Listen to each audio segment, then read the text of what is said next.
Hey friends, it's Laura with Laura Bee Floss Tube. Welcome or welcome back. I'm so glad you joined me today. We're continuing our Bee Happy Quilt Sew Along series. This is week 11 of our Sew Along. I cannot believe we've made it all the way to week 11. We have 5 blocks to get done this week. We're gonna make some cupcakes, some lemonade, some apples, and a picnic basket. So this is gonna be a super fun week. I actually have all of my backgrounds cut. I have all of my shapes sewn and flipped. There really wasn't any of the shapes that were like a new thing that I could share a new little tip with you. So we're gonna head right to the ironing board and start laying out our blocks. The first 2 blocks we're going to be laying out are our cupcakes, and I do have a modification for you, so just keep that in mind that if you're looking in the sewing guide and you're looking through the instructions on the blog, that this is going to be a little different, but I promise you I have thought through this and I really like the modification. So just hang in there with me and we will get it together. All right, so both of these little cupcakes are on 4.5-inch blocks in the quilt. Now my background fabrics are cut at 5 inches because I always like a little extra just in case the applique draws anything in. And these are pretty straightforward. You just are going to lay out your little cupcake bottom with your cupcake top. And then there is supposed to be a cherry on top. Now they have you do a little button for the cherry, and then you hand stitch the stem. Well, I don't like hand stitching.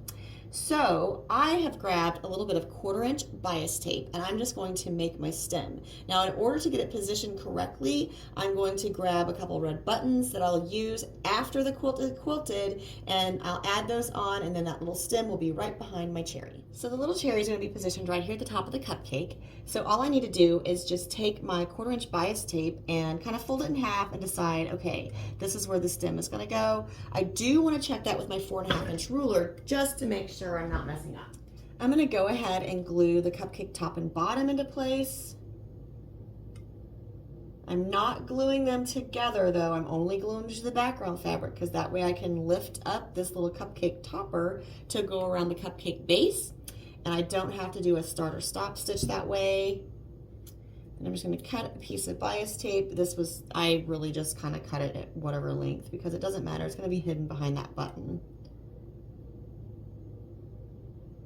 Folding it in half.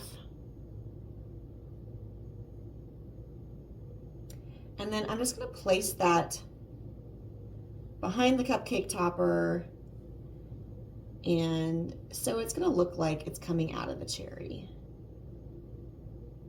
And again, I'm going to make sure, I'm going to check this with my 4.5-inch ruler just to make sure, and that is good. So I'm going to take my little button off of there and just glue down the stem. Okay, so I want my little stems going opposite ways. So this other one, I am going to do the same process, but I'll have my stem facing the other direction.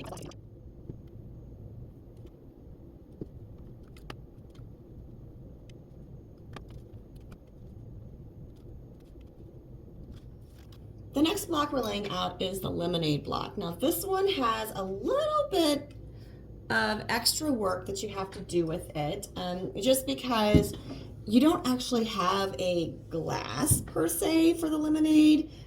You will be doing some stitching. Now the original design had you do hand stitching around for that glass. You know me, I'm not going to be doing any hand embroidery on this, so I am going to use my sewing machine to do that. I will just use the light box to trace a line and then machine sew it. But the first thing we got to do is make our straw.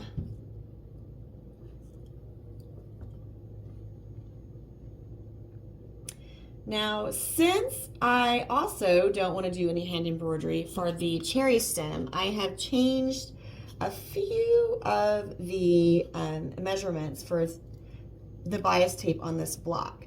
So I'm going to be using a 1/4-inch bias tape for my cherry stem, and then I will use a 3/8-inch bias tape for my straw. And I just wanted to make sure that my straw appeared a little bigger than my cherry stem.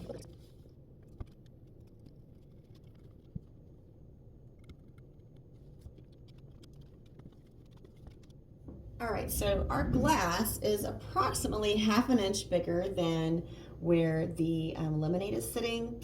So I just kind of want to use that as a guide to kind of figure out how tall my straw needs to be and where I want my cherry and all of that kind of good stuff, and where you want the lemonade position for that matter.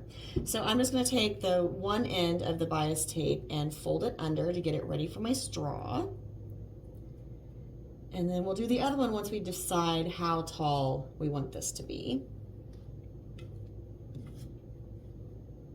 Now this block finishes at 4 by 8, so it's like 4.5 by 8.5. So I just kind of want to like measure that and make sure that I am pretty good on the placement of my lemonade. So there's my lemonade, and of course the cherry is floating on top of the lemonade. Now for that, I'm going to glue the cherry to the background fabric, but not to the lemonade, because that way when I stitch the lemonade, I can flip this up and still stitch the entire lemonade. I also want to be careful because I'm using a stem. I'm not going to do any hand embroidery. So I have my 1/4" bias tape, and I'm just going to glue it in half. And I cut a piece that was probably about 4.5 inches long. I don't need all of that. I'll just cut off the excess. And I want the stem going this way because the straw is going to be going that way. So I'm going to glue that stem down to the background fabric.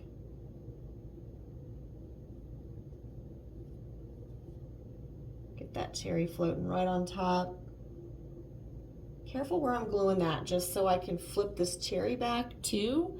And that way when I'm appliquing, I can just applique right around that little cherry stem. Now, like I said, I changed the width of my straw just because I didn't want that to be the same as the cherry stem. And then we're just gonna go up like this.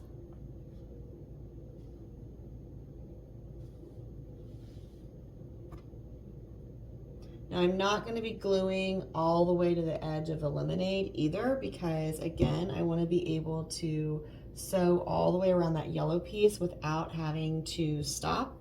So I'm not going to sew the top of my straw, but I will sew the cut end back upon itself. So I'll just have to be a little careful when I get to the top here because this is not sewn into place, it's loose. But it'll be fine. All right, so the rest of this, I'll need to get my light box and do the outline of the glass, and we'll do that in just a minute. All right, next up is the apples block. There are 5 apples in this block. This block measures 4 by 14. Of course, my fabric is way bigger than that. So in order to get these placed pretty evenly, I'm going to just find the middle of my background fabric by folding it in half and giving it a little press. Not too much, but just enough so I can see that line. And I've laid out my apples and their leaves up above here, and I'm just going to start putting them onto the background. Now, like I said, this measures 4 by 14. So I want to make sure I have plenty of space at the ends. So I'm going to stop at about 12. This is a 2-inch circle. So if I leave about 1/2 inch in between,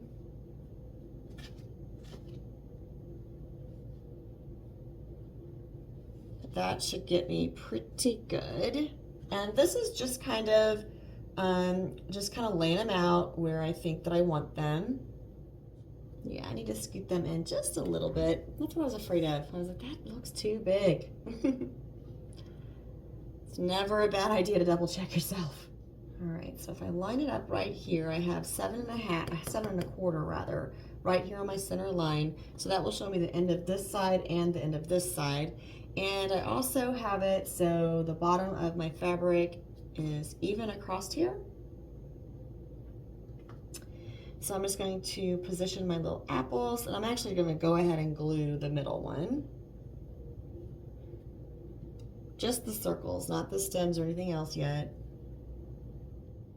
The leaves go actually behind the apple, so they get glued onto the background fabric. And then it's time for all the little stems. I'm using a 1/4 inch bias tape that was in my stash. And I'm just going to kind of measure out about 2.5 inches, and then I'll fold them in half.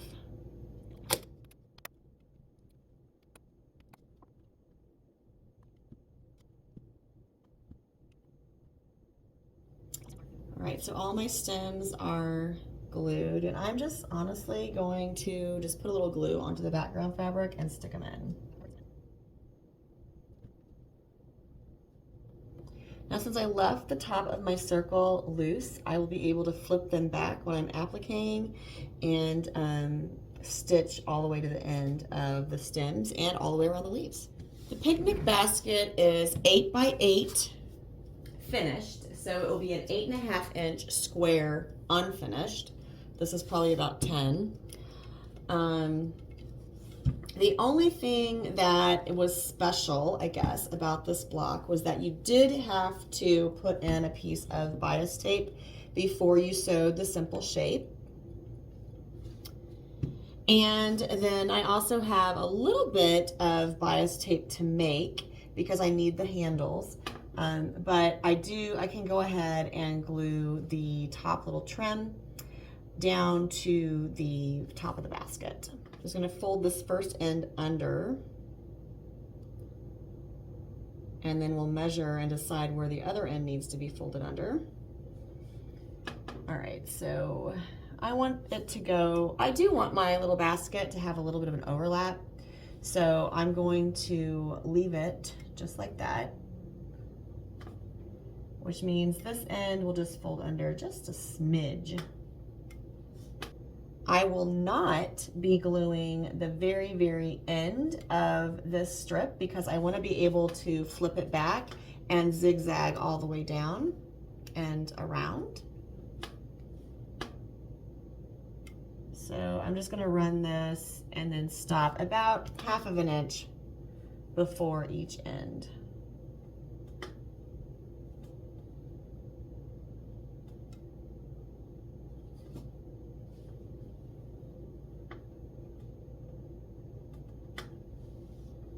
All right, so there's the top of the basket.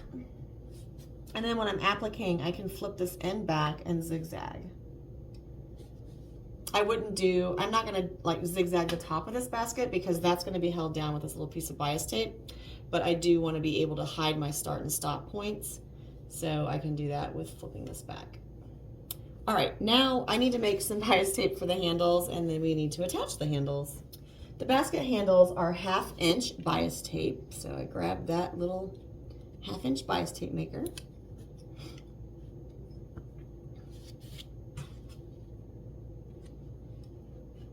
Just get it started and then get my iron going.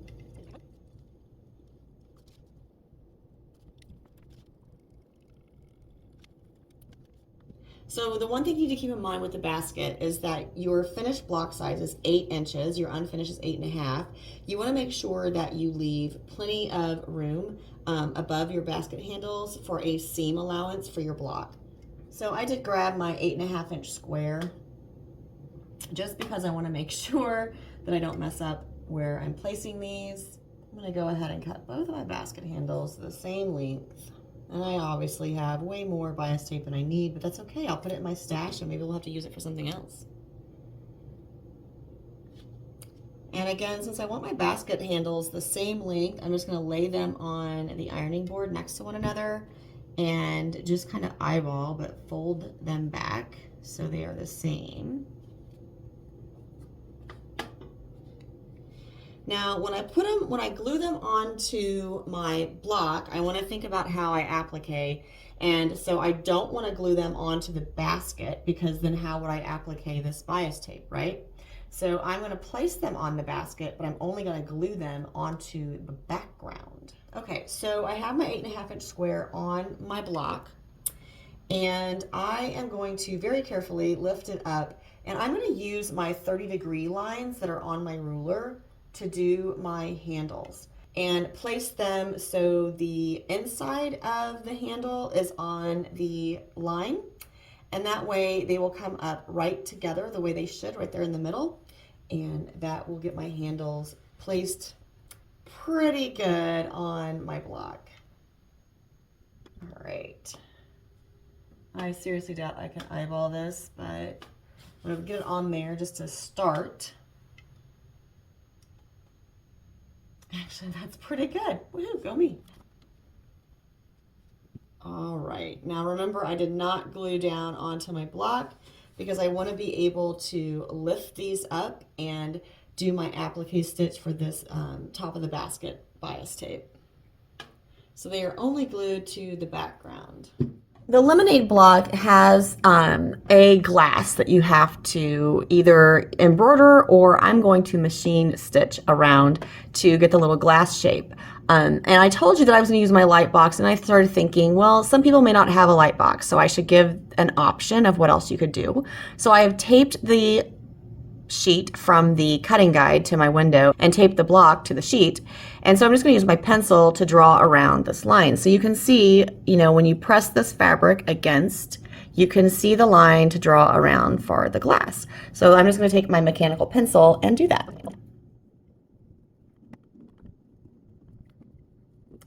Now I'll just remove the fabric and the paper from my window, and when I am to that point to applique the block, it will be ready for me. All right, we have 5 blocks this week to applique, and I just wanted to kind of do a little rundown and think about how do you figure out where to start, right? Because I don't like doing one block at a time. I like doing one color at a time.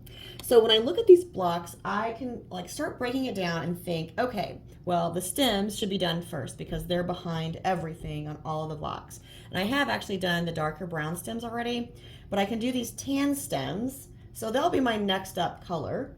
So after the tan stems, then what? Well, I can do the green because I have a green cupcake bottom that is behind the cupcake top, and then all of these leaves are behind as well. So I'll do tan and then I'll do green, and then I'm going to have to think about, what comes next? Well, the yellow here would be something that would come next because I want to do that before I do the teal or the red. So I have tan, green, yellow. And then it kind of doesn't matter as much anymore. I need to do the blue before I do the pink. And then that's all my layering. So then I can do the red, I can do the teals. I wanted to walk through that just with you just a little bit, just so you could kind of see how I break down my applique so I don't have to keep changing my colors over and over and over in the machine. Because like I said, I don't do one block at a time. I look at the set of blocks and think about what I can do and what I need to do before other colors. So I'm going to get started on my tan stems and my green leaves, and then we'll keep on going. I have 3 colors left for my applique, but I thought I would talk through just a few things that I get lots of questions about. So the first thing is circles. Everyone is asking, how do you get circles to be smooth? How do you just so you know, make sure that your applique looks good for them? And really it just takes practice, but I thought I would show this and just pay attention to where my hands are at, and I will try to kind of talk through how I am working my hands and moving them and positioning them so I can get that circle really smooth. I just have my hand kind of in the middle, and I'm just dragging it around. And see, I stop there to pivot.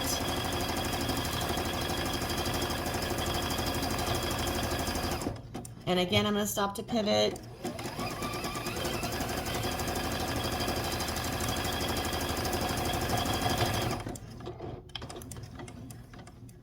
So let's go through that again for the other apple. I'm going to start with a stay stitch at the top of the apple.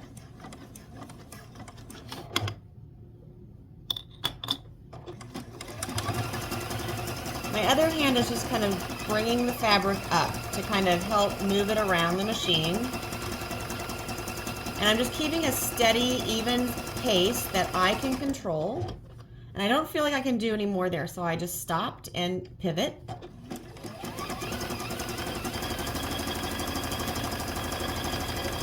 raising my arm so the fabric can pass underneath without getting caught. I'm all the way around, so I do my stay stitch and cut the thread. All right, now these are 2-inch circles, and they honestly are easier than the smaller circle that I'm gonna do. So now we have a 1-inch circle, and it's really the same process. You start with your stay stitch, at least that's what I do. But with this one, I'm gonna go a little slower, and I'm probably gonna stop a little more often, just because this small circle is tight.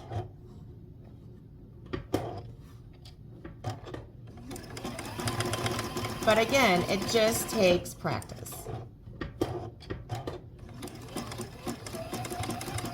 And I'm simply dragging it around. I'm dragging the fabric underneath my fingers with a lot of pressure there. And I'm all the way around, so I'll do my stay stitch and cut the thread. Now the other thing I want to show you with the blocks that are remaining is this basket. Now remember, we did a lot of prep when we were putting this together to make our applique process easier. So the first thing I'm going to do is start with the red band that goes across the basket, and I'm going to do a stay stitch at the top of this corner and just go down and around this little ribbon.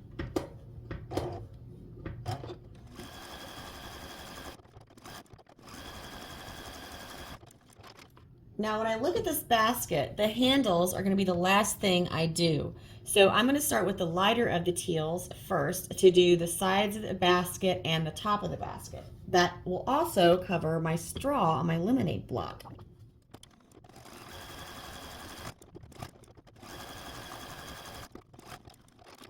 Just so I don't have to stop and start so often, I'm going to start right here above the red band. And remember, we left these ends loose, so I can go ahead and zigzag all the way up to that top corner and just cut the thread.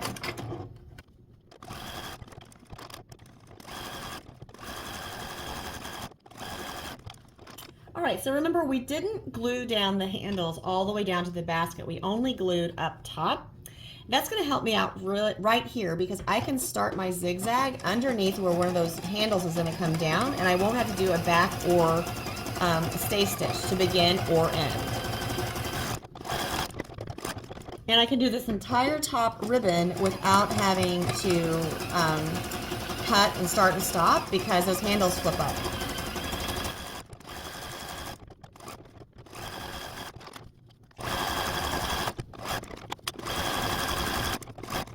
The only thing I have left to do is just this outline of the glass for my lemonade block. The original design calls for like a gray color, but I want to do it in this teal because I have some really pretty translucent blue glasses, and I just kind of want to pay homage to those. Now, since I'm only doing straight stitches on this, I'm going to use kind of like a triple stitch. And in case you haven't seen my videos before, I have a Juki DX7. And so if you are looking for the stitch on your machine, it is just number 9. Now I am going to go across the straw, because if you think about a straw in a glass, you would see the rim of the glass on this side of the straw. So I'm just going to start right here at the cherry and start stitching.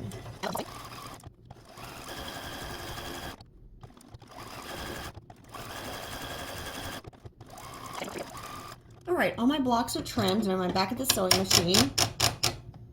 Guess what I forgot to do? There's definitely part of row 4 that I can sew together. We won't have the whole row, but we'll have a good start. I think there's 2 more blocks in this row before everything can come together. I'm just sewing the cupcakes to the bottom of the picnic basket.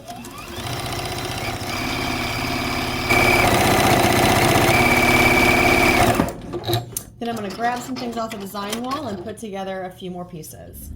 At the end of this week's blocks, we'll have about half of the 4th row together, although we only have 2 more blocks to go for the row. The other half of the row, there's just not anything that we can put together quite yet.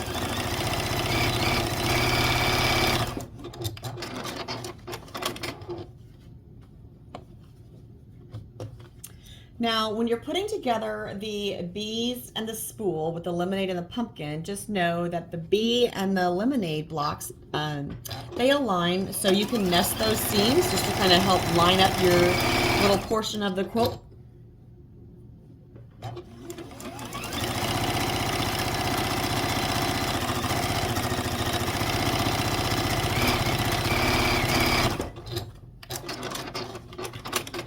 Now the cupcakes are at the bottom, so there's nothing, there's no seams to nest on this last seam here for row 4.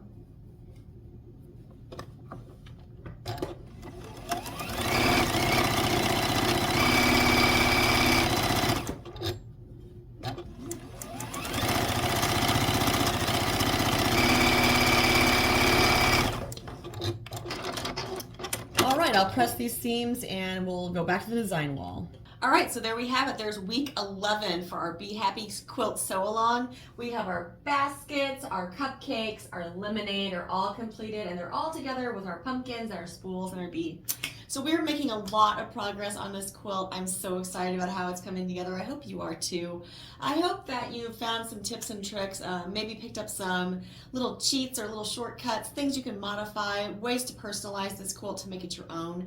And that's really the true intent of any of these videos that I'm doing, is just to kind of share some other ideas, another viewpoint on how to get this quilt put together effectively and efficiently.